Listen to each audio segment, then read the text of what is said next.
గురువుగారు ఏదైనా భూమి కొనాలన్నా, లేదంటే త్వరగా ఇల్లు కట్టుకోవాలన్నా, దానికేదైనా మంత్రం ఉంటుందా? లేదా అలా జపిస్తూ ఉంటే త్వరగా ఇల్లు కట్టుకునేంత స్తోమత వాళ్ళకొస్తుందా? తప్పకుండా. అది అసలు మీరు అడిగే ప్రశ్న చాలా మంచి ప్రశ్న అసలది.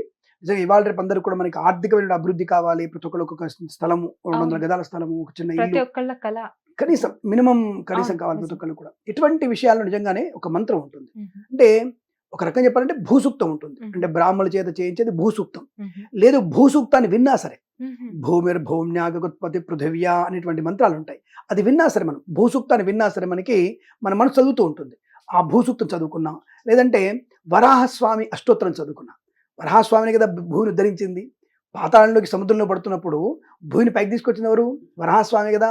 ఆ వరాహస్వామి అష్టోత్తరం చదువుకున్నా చాలా మంచి భూలాభం కలుగుతుంది. అంటే తొందరగా భూమి కొనుక్కునే అవకాశం ఖచ్చితంగా ఉంటుంది.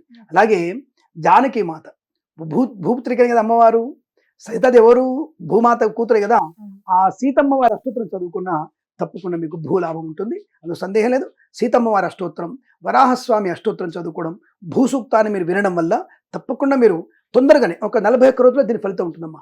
41 రోజుల్లో మీకు ఫలితం ఉంటుంది. అలా అని చెప్పేసి మన శక్తి కొలది భూమి. ఇప్పుడు ఈ శక్తి ఒక ₹1,00,00,000 పెట్టుకోగలదు, ₹1,00,00,000 పెట్టుకోవచ్చు.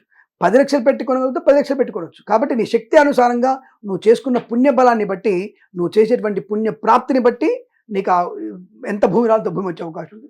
దేవుడి దయవల్ల 100 ఎకరాలు రావచ్చు. అది అలా రావాలని కోరుకుందాం మనం కూడా. కాబట్టి ఈ భూసూక్తం వినడం, వరాహస్వామి స్తోత్రం, సీతాదేవి అష్టోత్తరం చదువుకోవడం వల్ల తప్పకుండా మీకు భూలాభం కలుగుతుంది. గృహయోగం కలుగుతుంది. ఇక గృహయోగంలో మీకు అందరం వింటూ ఉంటాం. లలితా సహస్రనామాల్లో అవును. అమ్మవారి పాలన ఉంటుంది.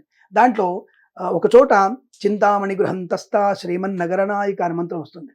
అంటే అటువంటి అమ్మవారిని చింతామణి గృహంతస్థ శ్రీమన్నగరనాయిక అనేటువంటి మంత్రాలు చదువుకోవడం వల్ల కూడా మీకు తప్పకుండా గృహయోగం, ఈ ఇంతకుముందేమో భూలాభము, ఈ యొక్క శ్లోకం చదవడం వల్ల ఈ గృహయోగం కూడా ఏర్పడే అవకాశం ఉంటుంది. చింతామణి గృహంతస్థ శ్రీమన్నగరనాయిక అని చదువుకున్నా సరిపోతుంది. మనకి లలితాపారాయణ చేసుకున్నా మీకు ఇల్లు తొందరగా వచ్చే అవకాశం. 41 రోజులు కఠినమైనటువంటి దీక్షలో చేయండి. తప్పకుండా మీకు అనుకూలమైన ఫలితం ఉంటుంది.